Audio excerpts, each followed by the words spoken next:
Right. அனைவருக்கும் good evening. பேசுறது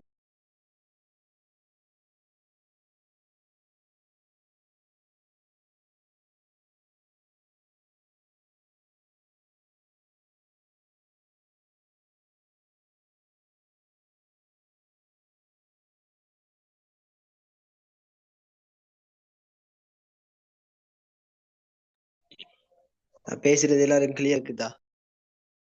clear sir.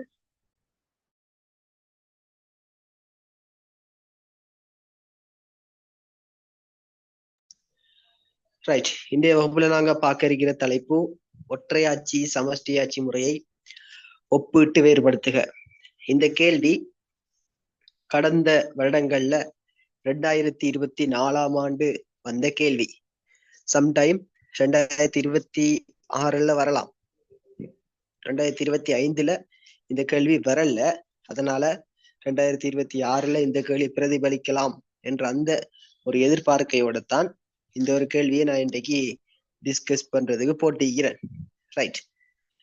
முதல்ல நாங்க ஒற்றையாட்சி சமஷ்டியாட்சின்னா என்னன்றத முதல் பார்ப்போம். அதுக்கு பிறகு அந்த கேள்விக்கு எப்படி விடையளிக்கிறது என்றதை பார்ப்போம். ஒற்றையாட்சி என்று சொல்லக்கூடியது ஒரு நாட்டுல ஒரு அரசு மட்டும் காணப்படுமாக இருந்தால், உங்களோட பாசையில நீங்க எழுதலாம், உங்களோட மொழி நடையில நீங்க என்ன செய்யலாம், இதுக்கு வரைவிலக்கணம் கொடுத்து எழுதலாம். சும்மா டியூட்ல இருக்கிறதையோ இல்ல கைட்ல இருக்கிறதையோ பாடமாக்கி மனனம் பண்ணி எழுதணும் அப்படின்ற அவசியம் இல்லை. பொதுவாக ஒற்றையாட்சின்னு சொல்லக்கூடியது ஒரு நாட்டுல ஒரு தனி அரசு கிட்ட மாத்திரம் முழு அதிகாரமும் காணப்படுமாக இருந்தால் அந்த ஆட்சி முறை ஒற்றையாட்சியாக கருதப்படும். அதே மாதிரி ஒற்றையாட்சிக்கான உதாரணங்களை பார்க்கும் பொழுது இலங்கையை ஒற்றையாட்சியாக குறிப்பிடலாம். அந்த ஒற்றையாட்சி நாட்டுல முழு அதிகாரமும் அந்த நாட்டு அரசு கிட்ட மட்டும்தான் இருக்கும். ஒரு தனி அரசு கிட்ட மட்டும்தான் இருக்கும். வேற யாருக்கிட்டையும் அந்த அதிகாரம் இருக்காது, பிரிச்சு கொடுக்கப்படாது. பிரிச்சு கொடுக்கப்படாம ஒரு தனி அரசு கிட்ட மாத்திரம் காணப்படுமாக இருந்தால் அது ஒற்றையாட்சி நாடு. அதுக்கு உதாரணம் இலங்கை. ரைட். அதே மாதிரி சமஷ்டி ஆட்சி என்று சொல்லும் பொழுது ஒரு நாட்டுக்குள்ள அதிகாரங்கள் ஒரு மத்திய அரசையும் பல மாநில அரசாங்கங்களையும், பல 2 மாநிலங்கள் ஒன்றாகத்தான் இருக்கணும் அப்படின்ட்டு இல்லை. நீங்க எழுதும் போது ஒன்று அல்லது ஒன்றுக்கு மேற்பட்ட மாநிலங்களை கொண்டதாக அப்படின்ட்டு எழுதலாம். ஒரு மத்திய அரசையும் ஒன்று அல்லது அதற்கு மேற்பட்ட மாநில அரசாங்கங்களையும் கொண்ட ஆட்சி முறை, இல்லைன்னு சொன்னால் அதிகாரம் மத்திய அரசுக்கென்றும் மாநில அரசுக்கென்றும் பிரித்து கொடுக்கப்பட்ட ஒரு ஆட்சி முறைதான் சமஷ்டி ஆட்சி முறை அப்படின்னு எழுதலாம். ரைட். சமஷ்டி ஆட்சிக்கு உதாரணம் சொல்லுங்க பாபு.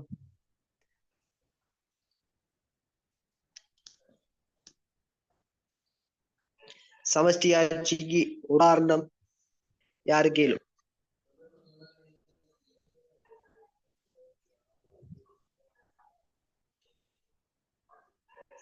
சமஷ்டி ஆட்சிக்கு ஒரு நாடு.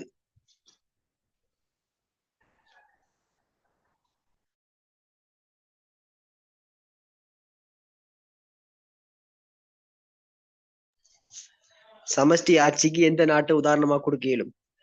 யாராவது ஒரு ஆள்? ஜெர்மனி. ஜெர்மனி. இந்தியா. இந்தியா சமஷ்டி ஆட்சிக்குள்ள வராது. இந்தியா எழுதக்கூடாது. இப்ப நான் எதிர்பார்த்தேன், இந்தியா யாராவது ஒரு ஆள் செல்லுவாங்களோ, அப்ப அந்த டைம்ல நாம திருத்துவோம் அப்படின்னு சொல்லி எதிர்பார்த்தேன். சொன்ன மாதிரியே இந்தியா வந்துட்டு. இந்தியா சமஷ்டி ஆட்சிக்குள்ள வராது. இந்தியா பாதி சமஷ்டி ஆட்சி. இந்தியா பாதி சமஷ்டி ஆட்சி. அது சமஷ்டிக்கு பொருத்தமான நாடாக எடுக்க இயலாது. சமஷ்டி பண்புகள் இந்தியாவுல இருந்தாலுமே இந்தியாவை எங்களால சமஷ்டி நாடு என்ற பகுதிக்குள்ள கொண்டு வர இயலாது. ரைட். அப்ப சமஷ்டிக்கு மிக பொருத்தமான நாடு அப்படின்ட்டு ஒரு ஸ்ட்ரக்சர் கேள்வி கேட்கிறாங்க. சமஷ்டி ஆட்சிக்கு மிகவும் பொருத்தமான நாட்டை தருக, மிக பொருத்தமான நாட்டை தருக அப்படின்னு கேட்டால் நாம எதை எழுதலாம்?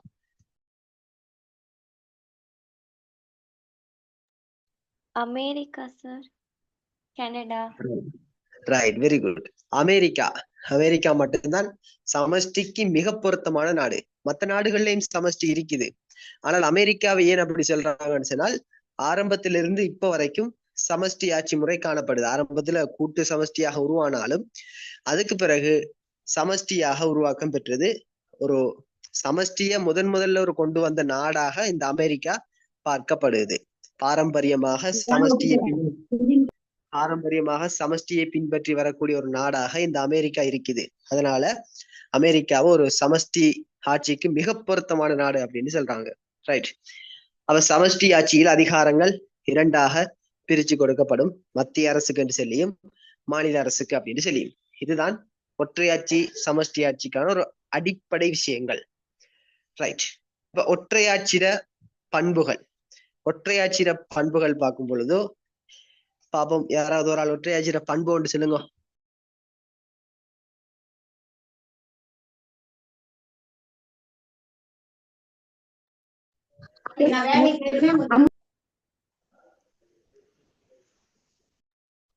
இறைமை அதிகாரம் தேசிய மத்திய அரசாங்கமிடம் ஒப்படைக்கப்பட்டிருக்கும். ரைட். இறைமை அதிகாரம் மத்திய அரசிடம் ஒப்படைக்கப்பட்டிருக்கும். இதுக்கு மாற்றமான சமஷ்டி ஆட்சி முறையோட பண்புகள் ஒரு ஆள் சொல்லுங்க. பண்பு இதுக்கு மாற்றமான சமஷ்டி ஆட்சி முறையோட பண்பு. இறைமை அதிகாரம் மத்திய அரசிடம் இருக்குமா? இது ஒற்றை ஆட்சியில. சமஷ்டியில எப்படி எழுதலாம் இதை வச்சு?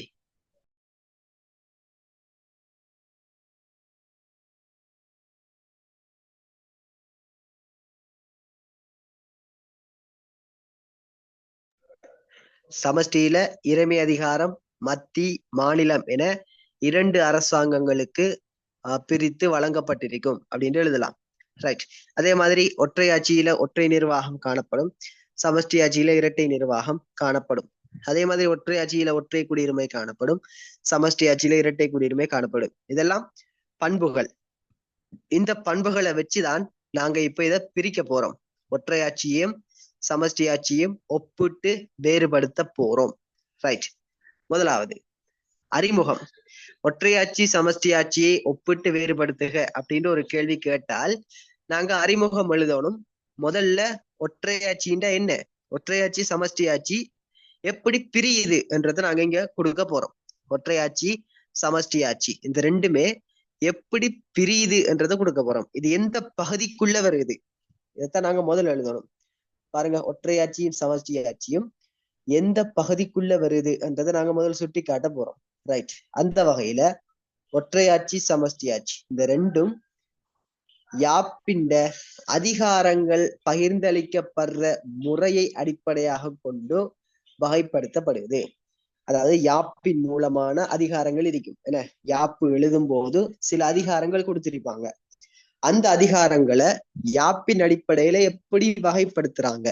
மத்திய அரசுக்கு தான் முழு அதிகாரமும் போய் சேரணும் அப்படின்னு வகைப்படுத்துறாங்களா, இல்ல மத்திய மாநிலம் இரண்டுக்கும் அதிகாரங்கள் போய் சேரணும் அப்படின்னு வகைப்படுத்துறாங்களா? இப்படி யாப்பின் அடிப்படையில அதிகாரங்கள் வகைப்படுத்தப்படும் போது அந்த இடத்துல ஒற்றையாட்சி சமஷ்டி ஆட்சி என்று செல்லக்கூடிய 2 வகையான ஆட்சி முறைகள் உருவாக்கப்படுது. அப்ப இதுக்கு மட்டும் இல்ல, நீங்க எந்த இடத்துக்கு அறிமுகம் எழுத போறீங்க அப்படின்றாலும் முதல்ல அந்த விஷயம் எங்க இருக்குது, இந்த பாடத்துல எங்க இருக்குது அப்படின்னு கொடுக்கணும். உதாரணமாக தத்துவார்த்த அணுகுமுறையை ஆராய்க அப்படின்ற கேள்வி வருது. தத்துவார்த்த அணுகுமுறை ஆராய்க. இப்ப நான் சொன்ன மாதிரி யாரால செல்லும் தத்துவார்த்த அணுகுமுறை ஆராய்க அப்படின்ற கேள்வி வருது. இந்த கேள்விக்கு நீங்க அறிமுகம் எப்படி கொடுப்பீங்க? சும்மா நார்மலா கேட்க இப்ப நான் சொன்ன மாதிரி அறிமுகம் கொடுக்கணும். தத்துவார்த்த முறை முதல்ல பயன்படுத்தப்பட்டதும் நீண்ட கால நிலைப்பினை கொண்டதும். இல்ல நான் கேட்கறது அறிமுகம். அறிமுகம் நீங்க எப்படி கொடுப்பீங்க? அதாவது ஒரு குறிப்பிட்ட விஷயத்தை வச்சு ஒரு கேள்வி கேட்கிறாங்கன்னு சொன்னால் அந்த கேள்வி எந்த இடத்துல வருது, எந்த தலைப்புக்குள்ள வருது என்றதை நாங்க கொடுக்கணும் முதல்ல. அதான் கேட்க நான். இப்ப தத்துவார்த்த அணுகுமுறை கேட்டாங்கன்னு சொன்னால் நீங்க அதை எப்படி கொடுப்பீங்க? தத்துவார்த்த அணுகுமுறையானது அரசறிவியலில் காணப்படும் அணுகுமுறைகளுள் மரபு ரீதியான அணுகுமுறைக்குள் தத்துவார்த்த அணுகுமுறை வரும் அப்படின்னு கொடுக்கணும். அப்ப நான் சொல்ல வர விஷயம், இந்த குறிப்பிட்ட விஷயம் எங்க இருக்குது, இந்த பாடத்துல எங்க இருக்குதுன்றது நாங்க முதல் கொடுக்கணும். அதான் அறிமுகத்தை ஸ்டார்ட் பண்ற விதம். அப்ப அந்த அடிப்படையில இந்த ஒற்றையாட்சி சமஷ்டியாட்சி இந்த ரெண்டையும் பார்க்கும் பொழுது அதிகாரங்கள் பகிர்ந்தளிக்கப்படுற முறையை அடிப்படையாக வச்சு இந்த ஒற்றையாட்சி சமஷ்டியாட்சி முறை வகைப்படுத்தப்படுது. இந்த வகையில் அரசொன்றின் அதிகாரம் மத்திய அரசிடம் மட்டும் இருக்குமாயின் அது ஒற்றையாட்சி எனப்படும். நாங்க ஏற்கனவே சொல்லிட்டோம். இப்ப மேல நீங்க கொடுத்துட்டீங்க, இந்த ஒற்றையாட்சி சமஷ்டியாட்சி எந்த இடத்துல இருக்குது என்றதை கொடுத்துட்டீங்க. இப்ப நீங்க கீழே எழுத போறீங்க ஒற்றையாட்சின்ற என்ன, அதுக்கு ஒரு நாட்டை உதாரணமா கொடுக்கலாம்.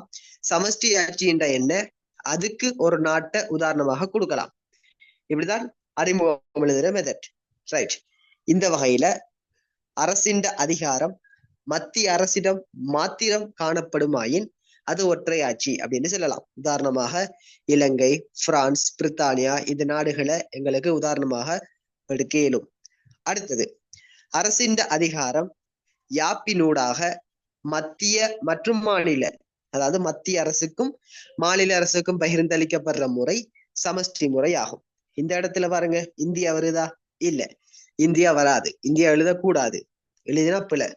இந்தியா ஒரு பாதி சமஷ்டி நாடு. உதாரணமாக அமெரிக்கா, கனடா, சுவிட்சர்லாந்து. ரைட். இந்த வகையில் ஒற்றையாட்சி மற்றும் சமஷ்டி முறைமைகள் உலக நாடுகளில் பின்பற்றப்பட்ட போதிலும் எல்லா விதமான சமஷ்டி முறைகளும் அதே போன்று எல்லா விதமான ஒற்றையாட்சி முறைகளும் ஒன்றானவை அல்ல. அதாவது ஒற்றையாட்சி சமஷ்டி ஆட்சி இந்த ரெண்டு ஆட்சி முறையும் தான் இன்றைய உலகத்துல கூடுதலாக பயன்படுத்தப்பட்டு வர ஒரு ஆட்சி முறை, ஒற்றையாட்சியும் சமஷ்டி ஆட்சியும். ஆனாலும் எல்லா நாட்டில இருக்கக்கூடிய ஒற்றையாட்சியும் சமனாக இருக்கிறதும் இல்லை, எல்லா நாட்டில இருக்கக்கூடிய சமஷ்டி ஆட்சியும் சமனாக இருக்கிறது இல்லை. ரெண்டுக்குமே வித்தியாசங்கள் இருக்குது. ஒவ்வொரு நாடும் வித்தியாசமான முறையில ஒற்றையாட்சி சமஷ்டி ஆட்சியை பயன்படுத்த.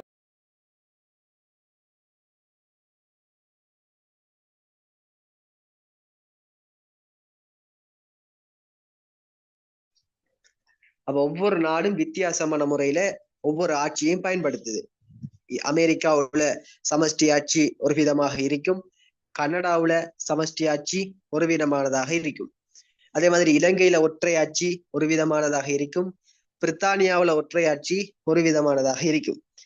ஆகவே இந்த ரெண்டுக்கும் இடையில வித்தியாசங்கள் காணப்படுகிறது. ஒற்றையாட்சி அவை அதிகார பகிர்வு, அதிகார ஒப்படைப்பு என்ற விதத்தில் வேறுபடுகிறது. இப்ப நமக்கு தெரியும், ஒற்றையாட்சியில அதிகாரங்கள் பிரிக்கப்படும், ஆனால் அது சமஷ்டி ஆட்சியில பிரிக்கப்படுற மாதிரி இல்லை. ஒற்றையாட்சியிலையும் அதிகாரங்கள் பிரிக்கிறாங்க. உதாரணமாக அதிகார பகிர்வு. இந்த அதிகார பகிர்வு எப்படி இடம்பெறுது அப்படின்றால் சமஷ்டியில இருக்கிற மாதிரி இல்லை. இந்த அதிகார பகிர்வு வித்தியாசம். என்னது அதிகார பகிர்வுன்னு சொல்லும்போது, இப்ப இலங்கையை எடுத்துக்கொண்டால் மாகாணம், மாவட்டம், அடுத்து பிரதேசம் அப்படின்னு சொல்லி பிரிக்கப்பட்டிருக்கும். மாகாண சபை, அடுத்தது மாநகர சபை, நகர சபை, பிரதேச சபை அப்படி எல்லாம் பிரிக்கப்பட்டிருக்கும். அப்படி பிரிச்சு அதுங்களுக்கு அதிகாரம் பிரிச்சு கொடுக்கிறது. இப்ப மத்திய அரசில இருந்து ஜனாதிபதி, ஜனாதிபதி கூட இருக்கிற அந்த பாராளுமன்றம், நீதிமன்றம் இதெல்லாம் மத்திய அரசு. இப்ப இந்த மத்திய அரசு கண்ட அதிகாரத்தை ஒவ்வொரு பிரதேசத்துக்கும் பிரதேச அரசு அப்படின்னு சொல்லி ஒவ்வொரு சபைகளுக்கும் என்ன செய்யும், அதிகாரங்களை பிரிச்சு கொடுக்கும். இது அதிகார பகிர்வு. ஆனால் சமஷ்டி ஆட்சியில இருக்கிற மாதிரி இந்த அதிகார பகிர்வு இருக்காது. இந்த ஒற்றையாட்சியில இந்த அதிகார பகிர்வு நடைபெறும் பொழுது ஒற்றையாட்சியில மத்திய அரசு விரும்பினால் தான் கொடுத்த அந்த அதிகாரத்தை திரும்பவும் பறிச்சு கொள்ளலாம். அப்ப இந்த வகையில் அதிகாரங்கள் பிரிச்சு கொடுக்கப்பட்டிருக்குது. அதே மாதிரி அமெரிக்கா, சுவிட்சர்லாந்து இப்படியான நாடுகள்ல இருக்கிற இந்த அடிப்படையில ஒற்றையாட்சி சமஷ்டி ஆட்சி இந்த ரெண்டுமே வித்தியாசமான சில பண்புகளை கொண்டிருக்குது. அதனால இந்த ரெண்டையும் நாங்க வேறுபடுத்துறோம். அந்த அடிப்படையில பின்வருமாறு இந்த இரண்டு ஆட்சி முறையும் வேறுபடுத்தலாம். இப்படி நீங்க அறிமுகம் கொடுக்கலாம். அறிமுகம் ஒரு பக்கத்துக்கோ இல்ல அரை பக்கத்துக்கோ வர வேண்டிய அவசியம் இல்லை. ஒரு 4 வரி கொண்டதாக 2 பந்தி இருந்தாலே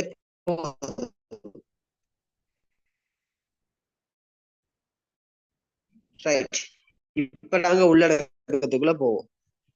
உள்ளடக்கம் எழுதும் போது இப்ப இரண்டுக்குமே சில பொதுவான தலைப்புகளை நாங்க எடுக்க போறோம். ரெண்டுக்கும் ஒரு பொதுவான தலைப்பு எடுத்து அந்த தலைப்பு ஒற்றை எப்படி இருக்குது என்றதை பார்த்து நாங்க பிரிச்சு கொடுக்க போறோம். உதாரணமாக அதிகாரம் தொடர்பான வேறுபாடு, இது ஒரு பொதுவான தலைப்பு. அதிகாரம் என்று சொல்லக்கூடியது ஒரு பொது ஆட்சியில எப்படி இருக்குது, சமஷ்டி ஆட்சியில எப்படி இருக்குது என்றதை பார்த்து நாங்க பிரிச்சு கொடுக்க போறோம். ரைட். முதலாவது ஒற்றையாட்சியில பார்ப்போம். ஒற்றையாட்சி முறையானது அதிகாரம் என்ற அடிப்படையில் நோக்கப்படும் பொழுது நாட்டின் முழு அதிகாரமும் மத்திய அரசிட்ட தான் இருக்கும். ஒற்றையாட்சியை பொறுத்த வரைக்கும் அதில் அதிகாரத்தை பார்க்கும் பொழுது நாட்டுல முழு அதிகாரமும் இந்த மத்திய அரசு கிட்ட தான் இருக்கும். ஒற்றையாட்சியில மத்திய அரசை தவிர வேறு எந்த நிறுவனத்துக்கிட்டையும் இந்த அதிகாரம் இருக்காது. ஒற்றையாட்சியை பொறுத்த வரைக்கும் மத்திய அரசை தவிர வேற எந்த அரசுகிட்டையும் இந்த அதிகாரம் இருக்காது அப்படின்னு சொல்றாங்க. எனவே நாட்டின் முழு அதிகாரமும் மத்திய அரசு கிட்டதான் காணப்படும். இருந்தாலும் இந்த நிர்வாக பரவலாக்கம், அதிகார பன்முகம் இப்படியான செயல்முறைகள் இடம்பெற்றாலும், அதாவது அதிகாரங்கள் இந்த மாதிரி வகையில பிரிச்சு கொடுக்கப்பட்டாலும், ஒற்றையாட்சி முறையில அதிகாரங்கள் இந்த நிர்வாக பரவலாக்கம், அதிகார பகிர்வு இந்த அடிப்படையில பிரிச்சு கொடுக்கப்பட்டாலும் அந்த அதிகார பகிர்வு சமஷ்டியில இருக்கிற மாதிரி நிரந்தரமானது இல்லை. அதை நாங்க எழுதணும். அதிகார பகிர்வு, அதிகாரம் சம்பந்தமா எழுதும் போது இதை நாங்க எழுதணும். ஒற்றையாட்சியில பகிரப்படுற அந்த அதிகார பகிர்வு சமஷ்டி ஆட்சியில இருக்கிற மாதிரி இல்ல. அது வெறும் சட்டம் மூலமாகத்தான் வழங்கப்படுது. யாப்பின் அடிப்படையில் இல்ல. ஒற்றையாட்சியில யாப்பின் அடிப்படையில் அதிகாரம் வழங்கப்படுவதில்லை. அது சட்டம், சாதாரண சட்டத்தின் மூலமாக வழங்கப்படுவது. பிறகு அந்த அதிகாரத்தை திரும்ப எடுத்துக் கொள்ளலாம். ரைட். சமஷ்டி முறையில பார்க்கும் பொழுது அதிகாரம் மத்திய மாநில அரசின் ஊடாக, மத்திய மாநில அரசுகளுக்கு இடையில தெளிவாக பிரிக்கப்பட்டிருக்கும். யாப்பின் ஊடாக தெளிவாக பிரிக்கப்பட்டிருக்கும். சமஷ்டி ஆட்சியில அதிகாரம் மத்திய அரசுக்கு அதிகாரம் என்று சொல்லியும், மாநில அரசுக்கு சில அதிகாரங்கள் என்று சொல்லியும், இரண்டுக்கும் அதிகாரம் யாப்பின் ஊடாக தெளிவாக பிரிக்கப்பட்டிருக்கும். குறிப்பாக தற்கால அரசுகள்ல, அதாவது இந்த காலத்தில் இருக்கக்கூடிய சமஷ்டி ஆட்சி முறைகள்ல அதிகாரம் 3 வகையில பிரிக்கப்படுது. 3 வகையும் பார்ப்போம்.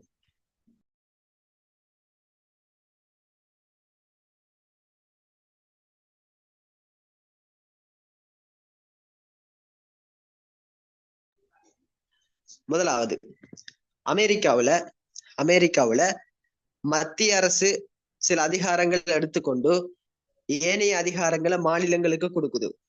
இது முதலாவது வகையான அதிகார பகிர்வு. சமஷ்டி நாடுகள்ல அதிகாரம் 3 வகையில பகிரப்படுதான். முதலாவது மத்திய அரசு எடுத்துக்கிட்டோம், அமெரிக்காவை எடுத்துட்டோம்னு சொன்னால் அங்க அதிகாரம் மத்திய அரசு சில அதிகாரங்கள் எடுத்துக்கொண்டு மீதிய மாநிலங்களுக்கு வழங்குது அப்படின்னு சொல்றாங்க. இது அமெரிக்க முறை அப்படின்னு சொல்லப்படுது. அடுத்தது கனேடிய முறை. கனடாவுல அதிகாரங்களை பார்க்கும் பொழுது மத்திய அரசு சில அதிகாரங்களை மாநிலத்துக்கு கொடுத்துட்டு மீதிய தான் எடுத்துக்கொள்ளுது. அப்ப மத்திய அரசு சில அதிகாரங்களை மாநிலங்களுக்கு கொடுத்துட்டு பிறகு மிச்சம் இருந்தா அதை மத்திய அரசு எடுத்துக்கொள்ளுது. இது கனடாவுல அதிகாரம் பகிரப்படுற முறை. அடுத்தது இந்திய முறை பார்க்கும் பொழுது மத்திய அரசு மாநில அரசு ரெண்டுமே அதிகாரத்தை பிரிச்சு எடுத்துட்டு ஒரு சில குறிப்பிட்ட அதிகாரங்களை என்ன செய்வாங்கன்னு சொன்னால் 2 பேரும் சேர்ந்து பயன்படுத்துவாங்க. மத்திய அரசும் சில அதிகாரங்களை பயன்படுத்தும், மாநில அரசும் சில அதிகாரங்களை பயன்படுத்தும். ஆனாலும் 2 பேரும் சேர்ந்து ஒரு சில அதிகாரங்களை பயன்படுத்துவாங்க. அதைத்தான் நாங்க ஒத்தியங்கு முறை அப்படின்னு சொல்லுவோம். ஒத்துப்போய் இயங்குறது, ஒத்துழைச்சி இயங்குறது, ஒத்தியங்கு அதிகாரம். அப்ப மத்திய அரசும் மாநில அரசும் தங்களோட அதிகாரங்களை தனித்தனியா பிரிச்சு எடுத்துட்டு மீதம் இருக்கக்கூடிய சின்ன சின்ன அதிகாரங்களை ஒத்தியங்கு அதிகாரமாக அவங்க 2 பேரும் சேர்ந்து பயன்படுத்துவாங்க. இது இந்திய முறை. ரைட். அடுத்தது, வழங்கப்பட்ட அதிகாரங்கள் மீது மத்திய அரசு ஆதிக்கம் செலுத்த முடியும் என்ற வகையில் ஒற்றையாட்சி முறையானது பலமான அதிகாரத்தை கொண்டுள்ளது. அப்ப ஒற்றையாட்சியில அதிகாரங்கள் பிரிச்சு கொடுக்கப்படுது. என்ன அப்படி பிரிச்சு கொடுக்கப்படும் பொழுது அதுல மத்திய அரசு என்ன செய்யலாம்? தலையிடலாம், தலையிட்டு ஆதிக்கம் செலுத்தலாம். ஆனால் சமஷ்டி முறையில் மத்திய அரசு மாநில அரசு இந்த ரெண்டுக்கும் ஒருத்தர் அதிகாரத்தின் மீது இன்னொருத்தர் ஆதிக்கம் செலுத்த முடியாது. மத்திய அரசு அதிகாரத்துக்கு மேல மாநில அரசும், மாநில அரசு அதிகாரத்துக்கு மேல மத்திய அரசும் அந்தந்த அதிகாரங்கள் உரிய வகையில் நடைமுறைப்படுத்துவாங்க. மாநில அரசு தங்களோட அதிகாரங்களை உரிய வகையில நடைமுறைப்படுத்துவாங்க. எனவே அதிகாரங்கள் மீது ஒருத்தருக்கு ஒருத்தர் தலையிட இயலாது. ரைட். இது அதிகாரத்தின் அடிப்படையில. அடுத்தது அதே விஷயம்தான், அதிகாரம் தொடர்ந்து வருது. ஒற்றையாட்சி முறையில மத்திய அரசு பிராந்தியங்களுக்கு வழங்கிய அதிகாரங்களை கூட்டி குறைக்க முடியும். அப்ப ஒற்றையாட்சி முறையை பொறுத்த வரைக்கும் மத்திய அரசு சில அதிகாரங்களை பிரதேசங்களுக்கு வழங்குது அப்படின்னு சொல்லி இருந்தேன். ஒற்றையாட்சியில மத்திய அரசு சில அதிகாரங்களை பிரதேசங்களுக்கு வழங்குது. அப்படி வழங்கப்பட்ட அதிகாரங்களை கூட்டவும் முடியும். மத்திய அரசு நினைத்தால் கூட்டவும் முடியும், குறைக்கவும் முடியும். அவசியம் ஏற்பட்டால் அதை பறிக்கவும் செய்யலாம். குறித்த பிராந்தியத்தை மத்திய அரசின் கீழ் கொண்டு வர முடியும். ஆனால் சமஷ்டியில பொறுத்த வரைக்கும் அங்க யாப்பினூடாக அதிகாரம் பகிரப்படுது. ஏன்னா சமஷ்டியில யாப்பினூடாக அதிகாரங்கள் பகிரப்படுறதுனால அங்க எந்த காரணம் கொண்டும் கூட்டவோ குறைக்கவோ மத்திய அரசுக்கு அதிகாரம் இல்லை. ரைட். அதே மாதிரி ஒற்றையாட்சி முறையில மத்திய அரசிட்ட இருந்து பிராந்தியங்களுக்கு அதிகாரம் தற்காலிகமாக வழங்கப்படும். இது நிரந்தரமானது இல்லை. ஆனா சமஷ்டி முறையில அப்படி அதிகாரம் பிரிக்கப்படும் பொழுது அது நிரந்தரமான அதிகாரங்களாக மாறும். நிரந்தரமான அதிகாரம் நினைச்ச மாதிரி மத்திய அரசு மாநில அரசு கிட்ட இருந்து அதிகாரத்தை பறிமுதல் செய்ய இயலாது சமஷ்டியை பொறுத்த வரைக்கும். அப்ப முதலாவது ஒரு பொதுவான தலைப்பு எடுக்கணும். பொதுவான தலைப்பெடுத்து அதிகாரம் அப்படின்றால் அந்த அதிகாரம் சம்பந்தமாக ஒற்றையாட்சியில எப்படி காணப்படுது, அதிகாரம் ஒற்றையாட்சியில எப்படி இருக்குது, சமஷ்டி ஆட்சியில எப்படி இருக்குது என்றது நாங்க பிரிச்சு கொடுக்கணும். அடுத்தது யாப்பு ரீதியானது ஒற்றையாட்சி முறையில அரசியல் யாப்பு அவசியமானதாக இருக்க தேவையில்லை. அவசியம் தேவையில்லை. ஏன்? ஒற்றையாட்சியில ஒரே ஒரு அரசு தான் இருக்குது. அதுக்கு யாப்பு அவசியம் இல்லை. உதாரணமாக நாங்க பிரித்தானியாவை எடுக்கலாம். பிரித்தானியா ஒரு எழுதப்படாத யாப்பு. அதே மாதிரி அங்க யாப்பு எழுதப்பட்டு இல்லை. அதாவது யாப்பை பார்க்கவே இல்லாது, எழுதப்பட்டு இல்லை. ஏனென்றா அங்க யாப்பு அவசியம் இல்லை. அது ஒரு ஒற்றையாட்சி நாடு. ஒற்றையாட்சி நாடு பொறுத்த வரைக்கும் மத்திய அரசு மட்டும்தான் ஆட்சி செய்யும். அதனால அங்க யாப்பு பெருசா அவசியம் இல்லை. எனவே அரசியல் திட்டம் எழுதப்பட்டிருக்க வேண்டும் என்பது இல்லை. அதாவது ஒற்றையாட்சியை பொறுத்த வரைக்கும் அங்கு யாப்பு எழுதப்பட்டிருக்க வேண்டிய அவசியம் இல்லை. யாப்பு இருக்கணும் அப்படின்ற அவசியம் இல்லை. ஆனால் சமஷ்டி முறையில யாப்பு கட்டாயமாக எழுதப்பட்டிருக்க வேண்டும். ஏனென்று சொன்னால் அங்க மத்திய மாநிலம் என்று ரெண்டா பிரிச்சு வச்சிருக்காங்க. மத்திய அரசுக்கு என்று சொல்லி சில அதிகாரங்கள் கொடுக்கப்பட்டிருக்குது, மாநிலங்களுக்கு என்று சொல்லி சில அதிகாரங்கள் கொடுக்கப்பட்டிருக்குது. அந்த அதிகாரங்களை எல்லாம் எழுதி வச்சாதான் ஞாபகத்துல நிற்கும். என அதிகாரங்களை எழுதி வச்சிருந்தா தான் ரைட், இவருக்கு இன்னென்ன அதிகாரங்கள் கொடுக்கப்பட்டிருக்குது அப்படின்னு எழுதி வச்சாதான் எங்களுக்கு ஞாபகத்துல நிற்கும். அதனால சமஷ்டியில அதிகாரங்கள் கட்டாயம் எழுதப்பட்டிருக்க வேண்டும். ரைட். அடுத்தது ஒற்றையாட்சியில யாப்பு நெகிழும் தன்மையுடையதாகவும் நெகிழா தன்மையுடையதாகவும் காணப்படும். ஒற்றையாட்சியில யாப்பு அடிக்கடி மாறலாம், மாறாமலும் இருக்கலாம். உதாரணமாக இலங்கை ஒரு நெகிழாத யாப்பாகவும், இலங்கை அதாவது அடிக்கடி யாப்பை மாற்ற வேண்டிய தேவையில்லை, திருத்தங்கள் ஏற்படலாம் வேண்டிய அவசியம் இல்லை. யாப்புல இலங்கை ஒரு நெகிழாத யாப்பாகவும் பிரித்தானியா ஒரு நெகிழும் யாப்பாகவும் அடிக்கடி மாறும். இப்ப இலங்கையை பொறுத்த வரைக்கும் ஒரு 5 வருஷத்துக்கு ஒருக்கா அப்படி வேணுமென்று சொன்னால் 5 வருஷத்துக்கு ஒருக்கா, அதுவும் மக்கள் தீர்ப்பு மூலமாக அல்லது பாராளுமன்ற பெரும்பான்மை மூலமாக அல்லது மக்கள் தீர்ப்பின் மூலமாக ஏதோ ஒரு வகையில லேசா மாத்த இயலாது, ஏதோ ஒரு வகையில பெரும்பான்மை எடுத்துதான் இலங்கையின் அந்த யாப்புல திருத்தங்கள் கொண்டு வரலாம். அதனால இலங்கை யாப்பு ஒரு நெகிழாத யாப்பு அப்படின்னு சொல்றாங்க. அதே மாதிரி பிரித்தானியா பொறுத்த வரைக்கும் பிரித்தானியா நெகிழும் யாப்பு. ஏனென்றா அங்க எழுதப்பட்டில்லையே யாப்பு. அப்ப நினைச்ச மாதிரி யாப்புக்களை மாத்த இயலும், யாப்புல திருத்தங்களை கொண்டு வர இயலும். அப்ப பிரித்தானியா ஒரு நெகிழும் யாப்பாகவும் காணப்படுது. இது ஒற்றையாட்சியில அரசியலமைப்பு எழுதப்பட்டும் இருக்கலாம், எழுதப்படாமலும் இருக்கலாம். ஆனால் சமஷ்டி முறையில கட்டாயம் நெகிழாத யாப்பாக இருக்க வேண்டும்.